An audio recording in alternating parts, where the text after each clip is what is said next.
Hedera Hbar, so we do have some really important news today. Certain council members have actually renewed their terms, and this was in regards to the terms that would be ending on December the 31st of 2023. So we're going to take a look at which of these council members have renewed their terms. We also have some clips from Charles Adkins that I'm going to show you, and of course the price action of HBAR coin today, which we'll take a look at. All I ask from you are two things, which is to smash that like button and to subscribe to the channel as well. So let's take a look at this now. Shout out to Tata for coming out with this. We have over here just announced by Chris Hasker in the January 2024 community call that all of the Hedera governing council members whose initial 3-year terms concluded in December 2023 are now renewed for another 3 years. So this is obviously good because it shows the commitment for them actually being on the governing council, and also in regards to their technology as well. So they've not pulled out. Now let's take a look at which of these players are.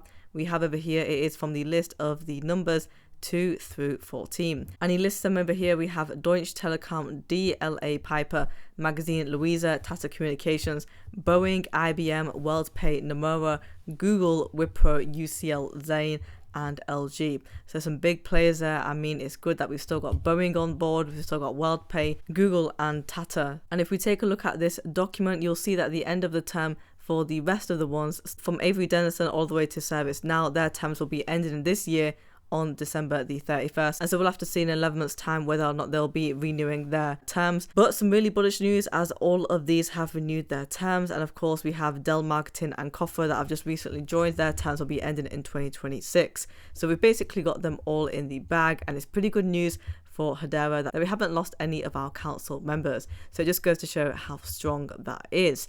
Now we have over here from Crypto X-Man that crypto in general, everyone talks about the total value locked as an important metric. However, we can also look at other important metrics such as TPS and the transactions on Hedera Manit, as every transaction represents money or revenue. So more TPS activity means more revenue, and this is key.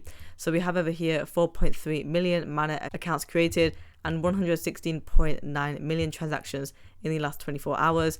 I mean, we are approaching that 40 billion now in the transactions on the Hedera Manit. We just recently reached 39 billion just 2 days ago. So let's see how fast we will be able to get to 40 billion and closing in on that. Before we have a look at the price action for today, I just want to show you a few clips here that I thought were pretty interesting coming from Charles Adkins. And he talks about his background and experience, but not only that, but also what they're currently doing at Hedera as well. It was probably 2017, 18. And he had just mentioned to me, like, you should really check out this technology. And, you know, kind of like going down that rabbit hole like Simon, next thing you know, I'm sending an email to Polygon and saying, what can I do here? Can I help you guys, you know, do anything? I ended up as the vice president of enterprise and NFTs at Polygon for several years. And then on with, most people know, prior to this, I was with Aptos, the layer 1 blockchain that came out of the DM and Libra project at Facebook. And then, I was asked to come on board and as the new president of Hedera. But I'd actually learned about Hedera around 2019, 18, around the same time that I was at Polygon. And, you know, everybody was kind of intrigued by it. It's how do they get these big companies to work with them? And I knew some people that were building on the network at the time. So it was always exciting to me, and it was always on my radar. And it was a very different way to do consensus and a very different way to do governance, which was really interesting. Every other chain was kind of running around doing a rogue thing, and Hedera just had this really strong structure around a long-term thought process, not going to, you know, flame out and burn out quickly. So I always was really intrigued by the thought process on the governing council. And so, just really excited to be at this point today and helping to push that forward. It's unique among all. So, you know, it's different from what you've conventionally seen in the Hedera governing council. So, you know, what has happened, like, in terms of, you know, you've got a very strong native crypto background. What's different about Hedera, and, you know, how do you hope to influence the culture of the Hedera governing council?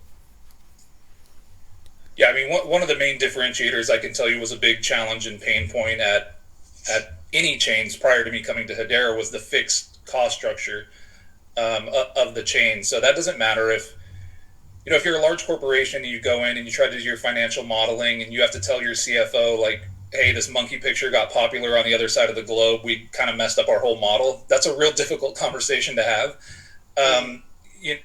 On the flip side of that, if you're an individual builder and you've done some really great artwork and you want to put out 100 pieces, 200 pieces, again, you're back to this cost modeling of if gas fees go up, if something happens, and those type of people are looking penny to penny, dollar to dollar. They can't really afford to have their community not be involved with their project and keep it financially viable. So the fixed cost structure was something that was very different. I will say, just the long-term thought process of this governing council and really coming together and saying, like, these are the things we need over the next several decades and years. We don't come into these meetings and say, I need this next week. Like, that's not typically how the large companies move or think.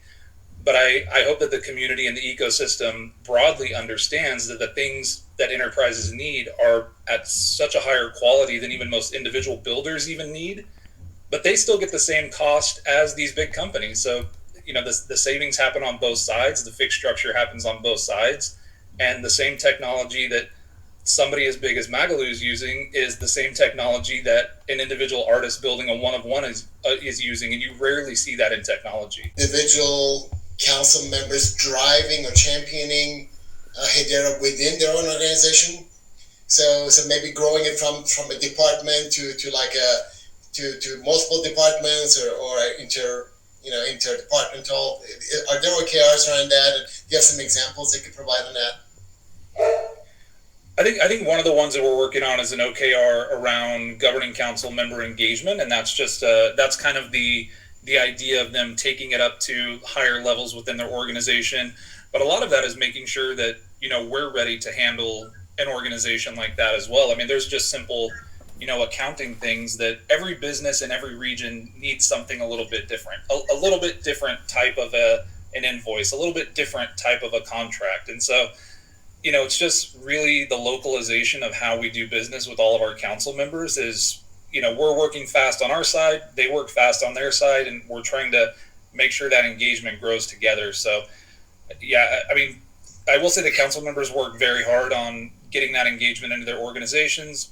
Hedera's, and all of our other, related organizations, we work really hard at doing the same. And I think we're finally getting to a point where it's starting to click and mold together really well. So, I mean, we're getting pretty excited about it. Yeah, I mean, in terms of Charles Adkins coming onto the Hedera team as the president since December of last year now, I think he has been doing some good stuff. I mean, he's been active in the community. He has also been putting out a lot of tweets in relation to what's been happening at Hedera, and in addition to this, he has reached out to many projects that are being built on Hedera to have talked with them as well. And so I think he's only doing great stuff as of now and will continue to do so as well. Hbar coin, let's take a look at the price action. We are currently trading at 0.06938. We are up by 1.5% on the 1-day chart. For the 24-hour volume, we are down by 9.8% and we are trading at $47.4 million. So we are in the red today. In the earlier hours of the morning, we were trading at 0.06975. And you'll see over here that we took a dip to 0.0684. So for the 7-day chart, we are up by 0.85%. I mean, on the week, we were doing pretty well. On the 27th, we were at 0.07503. And then on the 28th, we hit a nice 0.07586. We did take that dip actually on the 29th to 0.07175. Now we have broken that line. We've come below that 7 cents. But on the 30th, we were at 0.07494. So you can see the past couple of days, we were trading just at that mid-range of the 7 cents. Now we've come below. I mean, Hbar coin has been pretty much stable within that level. So it is not like as if we are doing extremely bad. Again, let's see if we can get to the mid-range of the 7 cents for Hbar. That is what I'm currently looking in terms of the short-term price to gain some sort of support. Guys, if you want daily Hedera Hbar coin news, subscribe to the channel and like the video as well.